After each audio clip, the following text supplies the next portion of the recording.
Welcome to Coffee and One Thing with Team Beery, a show about real estate, home ownership, and what is happening in the housing market in the beautiful Valley of the Sun.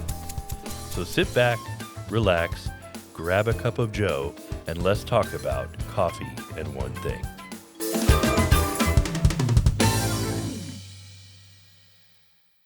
Hi, everyone. Welcome back to Coffee and One Thing. This is Team Beery, and we are caffeinated and motivated. And last week, we talked about a lending update for 2022 with Mary Gilbert at Gil Mortgage. And so this week, we're jumping in, talking about should consumers be worried about buying a house?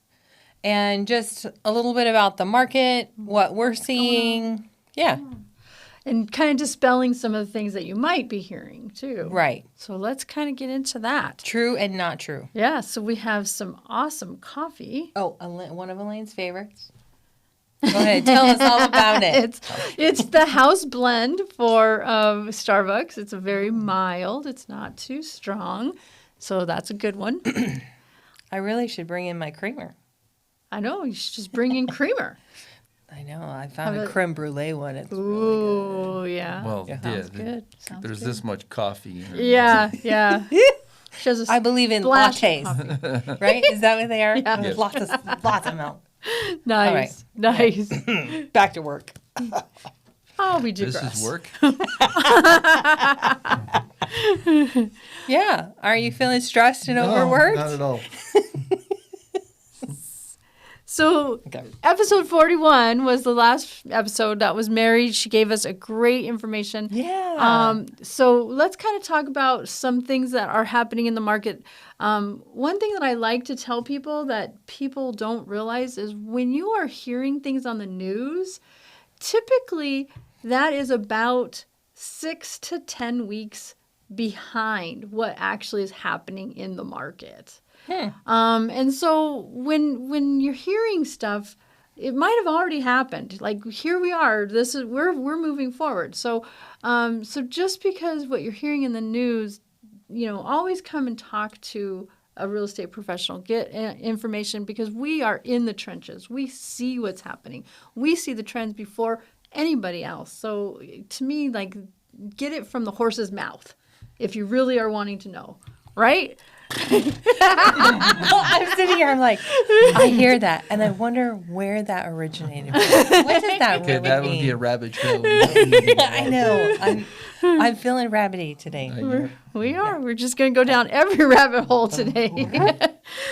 So anyway, so that to me is like a big one that I want to kind of get out there because people don't realize. Yeah, and do you find that the things that you hear often, it may be like I'll have someone say something or ask a question, and it's like, well, that applies nationally.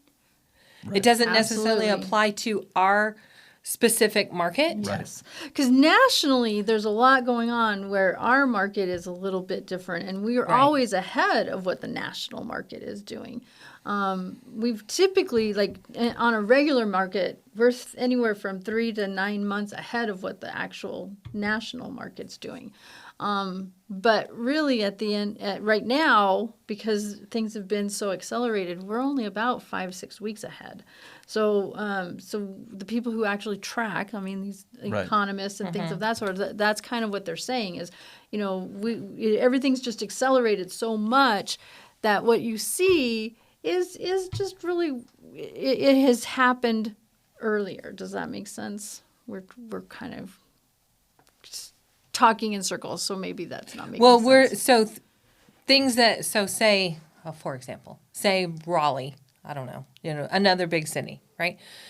Maybe the trends that they're starting to experience is something that's already been happening in Arizona, is what you're saying, or in the Phoenix market. In the Phoenix market, right. Like 6 weeks ago started, and then it kind of trickles out to maybe other markets that aren't as accelerated as the Arizona market. Right. Okay. Right.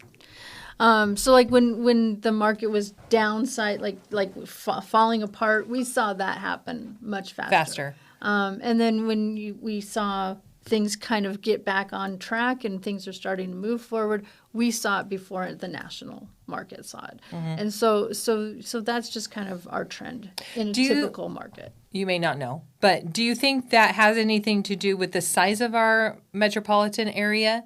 Is it a size thing? Is it a location thing? I mean, that would be interesting to know. Yes is the answer to that. Yes to everything. Because it's because we are so, we're so, like, there's so many people moving here in so many different, like all the diversity is going on. Right. So really You mean what's demographics? happening. Demographics and you know, even social. Economical diversity. Yeah. Like, Well, I know. So, right, the downturn, right, at the end of the 2010s or...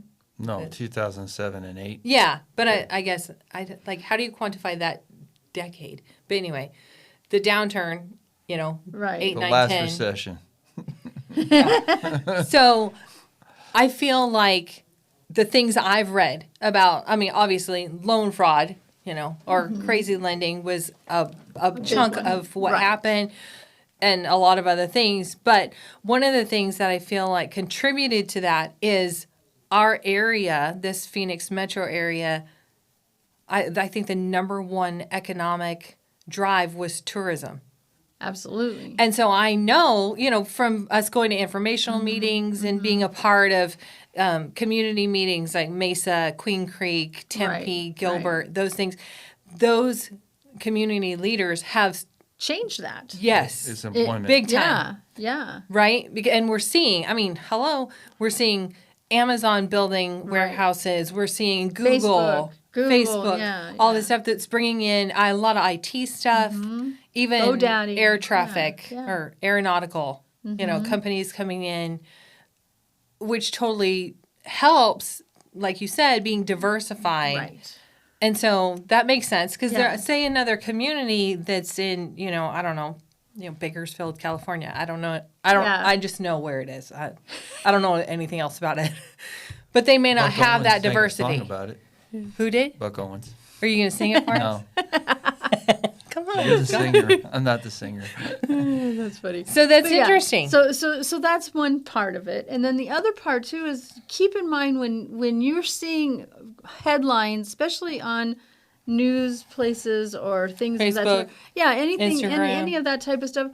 They're not getting paid unless you click. Mm-hmm. So they have to have some sort of crazy Headline? Yeah. to get you to click. And if you really actually read the article, I mean, all the way to the very end, a lot Right. of times they explain to you that what they are saying really is only like 3% of what the real market is doing. Right. So make sure that you're really, really following up and making sure that, you know, you're not falling into that clickbait. Well, okay, so it's so funny. Now it's all a lot of social media stuff, right? Or, you know, like news sites, right? Or ads that you see online. Right. But it was funny because you were saying this and I'm thinking about all the years, right? Standing in the line at the grocery store. National Enquirer. Exactly. Like all the magazine headlines. yeah.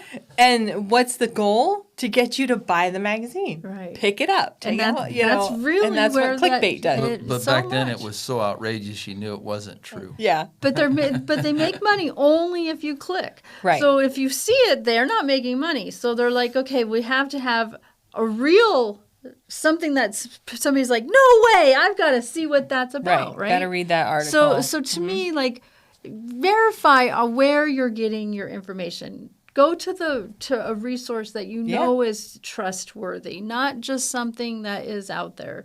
And again, reach out to a real estate agent that you know and trust. And if you really want to know what's going on, ask. You know, that's Right. really the best way to do it. Well, and there are resources in our local market, like the Comfort Absolutely. Report. Who's the guy that does like the Monday morning? He's an economist, but there are several things. Michael Orr. Yeah, there are several, Yeah. right? There are several things, newsletters and whatnot. Sarah does an awesome job on her Sarah website. does a She's been on our fantastic job. podcast before, where you know they're looking at that the is the statistics whole and picture, it's not just getting not you to just click. sensationalism. Yes. Yes. So that to me, like, this is our PSA. We are actually trying to get this out Truly, to the don't believe to the everything people. you hear. Yeah, absolutely. So then the next So piece, do you think people should be afraid? I don't think so. I mean, I really see, like, the next 5 years is what all the economists are saying. That this is just a market. Like, if you remember, I mean, I don't know how old you are, but if you remember, She's young. She is young. Well, I'm talking about the viewer. But but young if you too. but if Sorry. if you remember Tell anybody they're old, okay? Sorry. all right. Getting her off track. If you remember, If you remember back in the day, 1980s or so, and Orange County, right? Yep. And Orange County saw a growth that nobody had ever seen before because so many people were moving there, right? Well, Right. this is where we're experiencing that right now. for all similar reasons, and it right? has Job not market. gone down Yeah. from No. that point, right? So If it did, we'd all be buying houses in You Orange know County it. for an You know investment. it. Yeah. yeah. So to me, like, this is really where we're at. Like what you see today is going to get worse tomorrow. What you see tomorrow is going to get worse than. And so I'm Not really not worse. worse, but Higher. more expensive. Yep. Yes. And really, if you own a home, that's a good thing. Yeah. You're building right. more equity, right? Yep. So the most important part of this is jump in. Be in the market. Don't be Right. watching it. That's my best advice Yes, to but- everybody. yeah. Yes. Yeah, be a homeowner. Be a homeowner. There are like, a lot of advantages. Like, you really can't fail owning that house and having a safety net of equity behind you, for sure. When it's so fascinating to me too. I mean, maybe I wasn't aware of it, but it seems like with the growth of internet and online and those kind of things like, I mean, Airbnb, VRBO, there are so many more things that you can do with a property than I remember ever being, like, people ever thinking about when I was younger. Well, and that, again, goes into why real estate is so important, because that actually has trickled down what houses can be bought for Right. as owner occupied, right? Because if these people are renting them out, then they can't buy them as owner occupied, and so it's actually watered down what's available. That's a big piece of this market, really. We have like some huge investors coming Lots into of investors have into been the buying neighborhood. I mean, they're buying thousands of houses to go as rentals. So with that being said, that could eventually change what the rental market's going to look like. I mean, it could get overwhelmed at some Too point. saturated. Yeah. Too much supply. If it all works the way, Yeah. you know. I'm sure there's cycles, right? I'm sure you've Absolutely. seen it. I mean, we've seen it. There are cycles in the real estate market. So you are going to have an ebb and flow. Right. I mean, that is what we do. It's Yeah. always, but Well, at this there's always point, been a correction. We're just not hearing that our correction is coming in for a while, yeah. because of inventory. And a correction is maybe 1 or 2%, whereas, you know, Well- we're not going to see the, like, oh my gosh, it's going to go to, you know, 27, 2008. You know, it's never going to do that. Well, and two, so to me, the things that I hear people talk about and the fear, right? Or things that I hear words strong, like anxious bubble. about. Right. Which, because we've experienced it, we've lived through Right. it. And people look at, 2020, the pandemic, and how that affected jobs, it affected, income, obviously. And the worry of, okay, are there now going to be foreclosures coming on the market? But we're not seeing those numbers Right. jump And the the piece- way that people have predicted in their mind. Right. And the piece that people didn't put in together when they all said, oh, there's going to be huge foreclosures, that if there was a foreclosure, there was a lot of people who were in default. Absolutely, they were. I mean, with the COVID, Right. they were in default. But they were able to sell that house. and Yeah, make and have money. equity. Yeah, and so Yes. so there So it made more isn't- sense to sell versus Right. foreclosing. Right. Oh, yeah, please. I'm like, PSA, if you're stressed and you think you're going to have to be foreclosed, your house be foreclosed, please call us. Yeah. We'll help you sell it Yeah. before. Seriously. Because you can. Yeah. you can. There is And that wasn't an option no. in 2000. Well, because you were actually upside down. You did not have any equity in your house. Right. Right. Because you'd had an interest-only loan and you had, and you I mean, hadn't you been know. making any payments Yeah. on to your principal. Yeah. So there's a lot of pieces that this market is not the same as what we experienced in 2000, 2008. And we are growing more rapidly. Exponentially. Yeah. Right. Yeah. Absolutely. Which would bring up your last point, which was water.